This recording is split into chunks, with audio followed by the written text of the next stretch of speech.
we are, folks. We're getting closer and closer to the crescendo, and it's up next is Riddle versus Rollins. This was interesting. I am not going to lie and say that I catch every Monday Night Raw. I'm not going to lie and say I catch any Monday Night Raw. Lately, I've usually, in the past couple of years, just caught the highlights. SmackDown, I usually catch a show here or there, most likely when Roman's on. Surprise, surprise. But Monday Night Raw's had a long, hard sell for me, even with everyone coming back. Triple H, you got some work to do, but I know you can do it, buddy, because you've already really turned so much around. But that being said, Riddle has always been a hard sell for me. The whole 420, Patrick Swayze, Point Break bullshit. It's won me over. It's really endearing. And the thing that's won me over is the man is a phenom in the ring. He is just a beast. I would love to have gotten the Riddle versus Brock Lesnar match. I think it would have been great for business. But they probably would have been into business for themselves, so that would have been bad. But however, you put him against Rollins. Rollins needs another foil since Cody Rhodes unfortunately met an untimely accident and had a derail of his push train. So he'll be back sooner than later, hopefully sooner. We wish you luck, Cody. But yeah, Rollins is always great. And despite the stupid Joker laugh that my cohort Donnie seems to love and adore so much, he's just one of the best. You can't say he's not.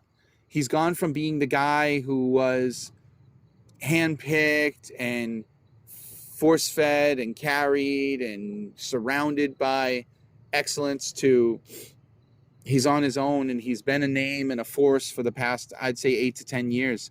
He's just great at everything he does. He's getting better in the ring, which is scary because he's just progressing. He hasn't hit his peak yet, and his character work is fantastic. Whatever moniker he uses, the architect, the drip god, the visionary that he is now, the revolutionary, whatever, he makes it work all the time. The Messiah, that was a fun one too. Matt Riddle is more of a one-trick pony as far as characters go. He's authentic. You're going to get what you get. You know, you're going to get somebody who's just come from a concert and is, probably more at home at a Fish concert than at home and I don't know, some kind of sophisticated setting. So it's a really good clash of styles. It's a really good clash of philosophies. But what sold me on this, and this is why sometimes, hey, you need to watch the product because you need to know what you're talking about, Joe. Well, yes, I hear you. So they showed the ring package, the match package for this. And it was the typical sit-down BS, blah, blah, blah, portrait, PG, whatever. And then it took a twist. I thought it was really cool. Because the last thing that Riddle said on camera, and I'm using air quotes because the whole bullshit was on camera. How do you think I'm relaying this to you? Riddle said, hey, I'm going to prove, bro, that the only man in your marriage is your wife, Becky Lynch. And yeah, that was like a cheap, mic drop. Yeah, not until Seth Rollins. Then they had the camera go off, and the cameras were still rolling, of course. And Seth Rollins like, Riddle, are we still on? Good. You talking about my marriage? He's like, what about yours? Oh, wait, you ain't got one. He's like, your wife divorced you, and your kids don't even want to see your bitch ass. He's like, you're a loser. And that was where shit got real. And it was really great. And I said, oh, my God. And they were dropping, bleeped out, of course, because it is WWE. It's not AEW. But they were dropping F-bombs left in this, son of an F, son of a douche. And they would drop them back and forth. And I was like, wow, this has bite to it now. What's gone from a purely physical affair and, spectacular to see in the ring type of style, it's now gone to, wow, this has an intensity that we haven't seen. This is going to get really good. And it did. You had Riddle come to the ring, and he didn't want to wait.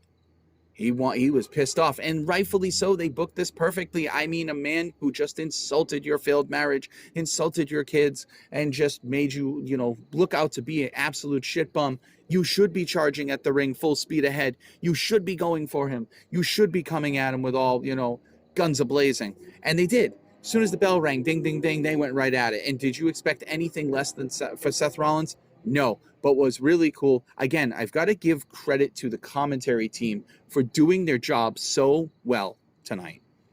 Because Corey Graves, once again, the MVP of the commentary team, except for Pat McAfee, that's my boy. He said he spoke with Seth Rollins, and I'll use air quotes again because it's one of those off-camera things you can't prove. And he said, Seth had said, look, Corey, the work is already done. I've cut the string, and come Clash at the Castle, I'm just going to watch Riddle unravel. And that was the story they told during the match. They told the match from a perspective is, can Matt Riddle, with all this intensity, with all this passion and emotion based upon what was said to him, can he hold it together? Can he keep it together? Can he maintain enough focus to defeat Seth Rollins? And it seemed like at first he was really coming in, house on fire. He was going boom, back, forth, really getting the physical edge to him. Let's face it, Riddle's kind of a beast compared to Seth. Riddle's dangerous. He's got those long legs. He's got those long limbs. He's really flash. Those flash knees are unbelievable. But Seth is no slouch. They called him CrossFit Jesus for a long time. And it's because he's in amazing core strength and shape. He's really good. He's a ring tactician. He's extremely savvy. And it was just a great story they told. And it, again, just like everything tonight, was almost booked to perfection. A lot of back and forth. They played to their strengths. They gave and showcased everything that they could do rather than highlight what they couldn't do or misstep. They just did a phenomenal job. And it was a great match. You saw the Falcon's arrow, but you also saw new things like Seth went off the ropes with the superplex and going into the Falcon's arrow, but Riddle reversed it. And even the announcers again, oh my God, usually Seth hits the Falcon's arrow after that. I mean, the stuff that you didn't normally see. But then you had Seth try to beat Riddle with the Bro Derek, which I think is a fucking awesome name for a finisher. Because if you don't know who Bo Derek is, just look her up. But that was great. And then you had him go for the pedigree, which now I am firmly okay with Seth using the pedigree because unfortunately we will not be seeing Hunter use it anymore again. It is retired in his book. And why not let it go to waste? Let's have Seth use it as homage. Seth used it in the days of the Authority. So why not now? And he kept going for it, back, forth, and just to see what's going to happen. And he hit it once. It was very close cover. Couldn't believe what was going on. Thought that was it. No. Then he did the stomp off of, he did like a double stomp where Riddle was in the Tree of Woe position. Yes, Tree of Woe position. When your legs are wrapped around the ring post and your body is laying down or your head is touching the mat and you're just dangling like a scarecrow, Seth stomped him. That was cool. And then, Riddle got all his hits in. He had the floating bro. I'm sorry. I haven't had my medicine, if you know what I mean. Not yet. So it was just interesting. But again, as tonight, whoever booked this show to perfection. Yes, it might be somewhat expected, the outcomes, but they're the right outcomes. And Riddle was defeated finally by Seth Rollins, who caught him coming in the ring, gave him a curb stomp through the ropes, but then didn't want to do it, had to do the exclamation point, and did a off the second rope curb stomp, which, boom, you knew that was it. And it was. So after the match, Seth taunted him a little more. He said, see you never, Riddle. You're a loser, blah, blah, blah. That's not the case. This is WWE.